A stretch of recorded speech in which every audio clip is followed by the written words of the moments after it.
What's up, everybody, and welcome back to After the Snap. And I'm your host, Tasha Pierce. And as I recently spoke about in a previous review for Bingo Hell, Blumhouse and Amazon Prime teamed up to create a collection of 4 movies for the spooky season. Now, the Bingo Hell was the first of these 4 movies. Today, I'm going to review for you the second, which is called Black as Night. It was directed by Marit Ligo and is starring Asjha Cooper, Fabrizio Zachary Guido, and Keith David. So if you'd like to know exactly what I thought of Black as Night, then let's go.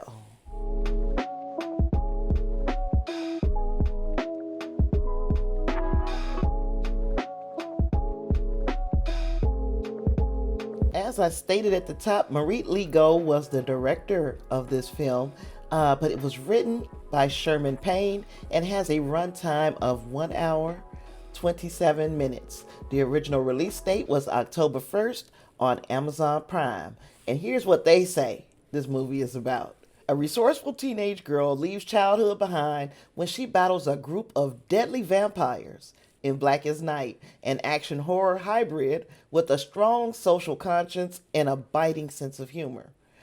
15 years after Hurricane Katrina ravaged New Orleans, a new threat leaves its mark on the Big Easy in the form of puncture wounds on the throats of the city's vulnerable, displaced population. When her drug-addicted mom becomes the latest victim of the undead, 15-year-old Shawna vows to even the score.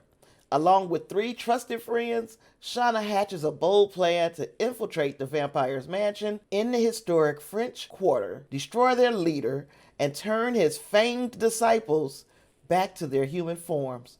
But killing monsters is no easy task, and soon Shawna and her crew find themselves caught in centuries-old conflict between warring vampire factions, each fighting to claim New Orleans as their permanent home.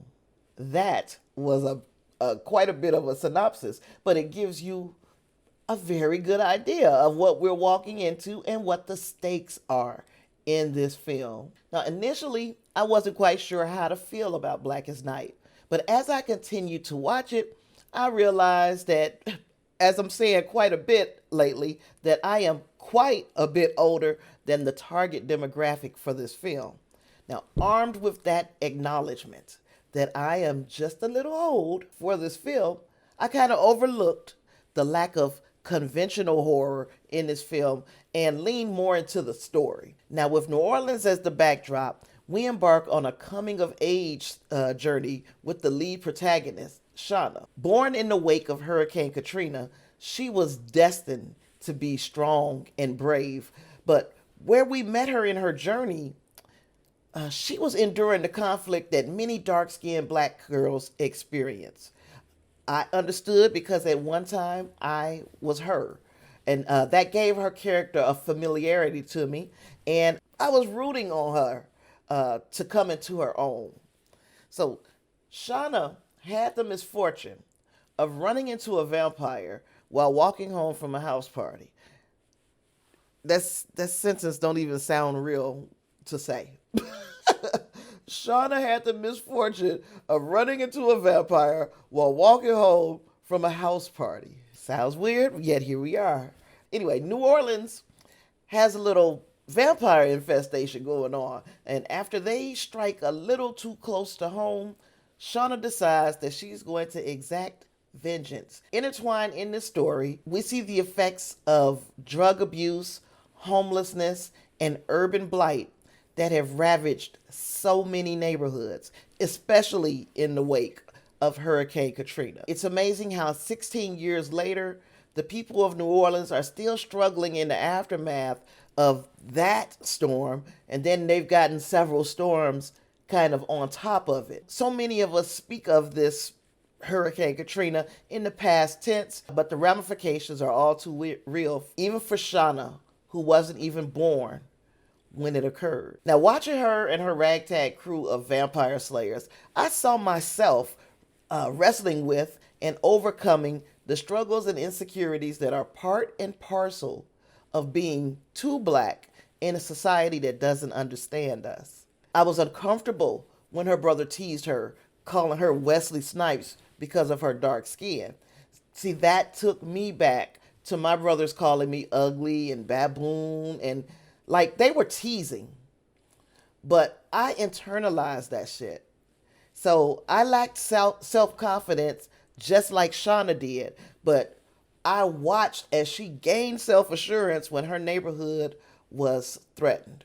So the social commentary in this movie was present but not overbearing. The story shared a message of people sometimes trying to do the right thing but having a messed up means about it. The villain of the movie wanted the black community to fight for their neighborhoods. And as he said, he saw so many uprisings over hundreds of years, he watched them fade away before the promises of real change were delivered upon. So many people have felt this way over the years. Like we take our foot off the gas in the black community when we are trying to exact some type of change. But they've gone about stirring the pot and placing the very communities that they say they love, that they trying to fight for, they place those communities in danger. And I saw a lot of that in these films. Now, just like the vampires in Black as Night, those kinds of vampires suck the soul out of a city. And it's just a perfect metaphor for what we often see happen in our own lives. There were many flaws in the movie. Don't get me started, I can nitpick forever. But having a soul was not one of those flaws. I think this movie is going to resonate with younger viewers, probably, more than people my age. But I do truly recommend everybody watching it. On my scale from 1 to 5, I give Black as Night a 3.5. Because even though I'm a little old for the message, I'm glad it's being delivered. Once again, we talk about Rotten Tomatoes, and Rotten Tomatoes is divided on this one. The critics agree with me and give it a 75%, while the audience says 39%.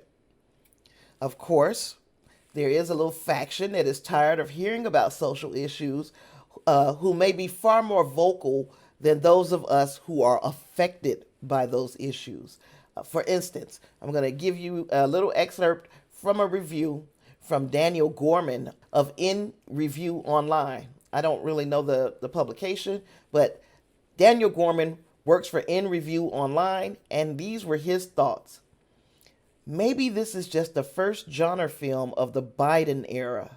A whimper in the face of institutional violence that thinks petitions are a better idea than abolishing the filibuster.